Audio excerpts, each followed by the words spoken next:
Delighted to have you again, and we are buying together for us to learn new things from this book, Small Group Discussion Topics for Korean Teenagers. In this book, you will intensify the quality of your knowledge more and more if we will have this book as our means of educating ourselves. So what are you waiting for? Join me now and let's have fun.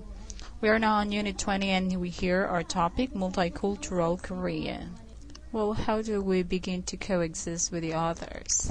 Nowadays, we can see tremendous growth of multinational capital, developments in information and transportation, and intense mobility of people on the global level.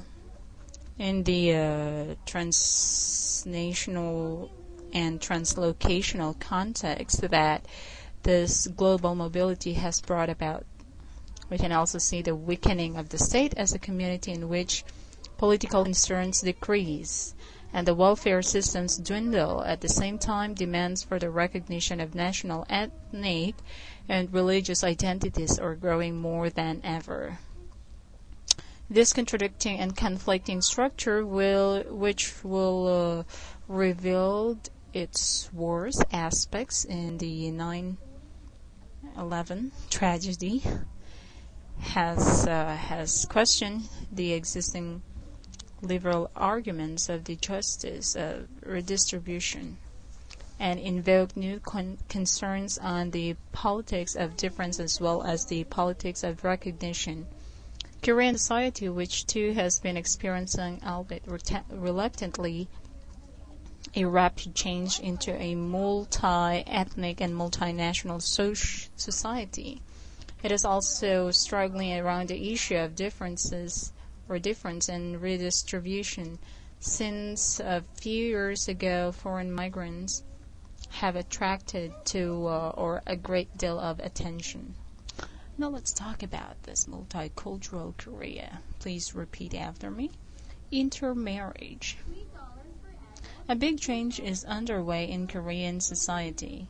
It is a fast becoming multicultural, and it is happening for two reasons.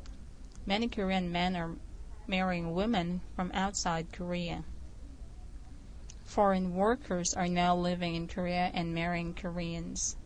What this means is that Korean society will soon have two social classes, a class of pure Koreans and another class of citizens who are just half Korean. When that happens, Korea will be a multicultural country like the USA, Canada, and Australia. Irreversible trend, this process of changing from a population of pure Koreans to multicultural has to happen, because Korean men outnumber Korean women. Some of the men must marry a foreigner or not get married at all.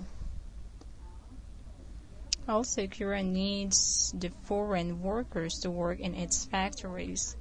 There aren't enough Korean men to work in the factories, so workers from other Asian countries are hired. If the foreigners leave, some factories will have to close. The country depends on the factories to make the cars and high-tech products that Korea sells to foreign countries. If the foreign workers left, the Korean economy would be hurt badly. So here are the hard words. Let's understand the words here. Intermarriage means when two people from different countries get married. Multicultural, a society made up of people from many different countries. Social classes, different groups of people in the society. To outnumber means to be more than more men than women. Yeah, so that's all. Well, the ministry's survey conducted last October on 1,500 adults also showed 79.5% of people were positive to the growing number of multicultural families, saying the increase will bring more openness and tolerance to Korea, which used to be a homogeneous nation. Kim Yoo-shin, a researcher of the Korean Women's Development Institute, also said that increasing number of multicultural families indicates the sphere of Korean society is becoming larger in the globalized era. She said multicultural is a big challenge but also a new opportunity for the country. We discriminate against someone because we don't acknowledge his or her different aspect from ours. And also because we think the difference is wrong, she said. Now, the country has people who are different from traditional Koreans, having different appearances and cultures. Forming good relationship with them will provide momentum for Korean society to mature. Well, if we can properly cope with the challenge of new relationships, Korea will make a considerable leap, the researchers said. So, anyway, some also pointed out the economic benefit that immigrant people bring out. Well, this is the only thing that I want to say before we will end our class. An influx of foreigners can supplement the nation's decreasing labor population. It can create new jobs and expand the economy. So that ends our class for tonight, and we'll see each other again on our next video. So if you wish to learn more about English, visit our website, which is www.kanglish.com, and have a wonderful day. Bye.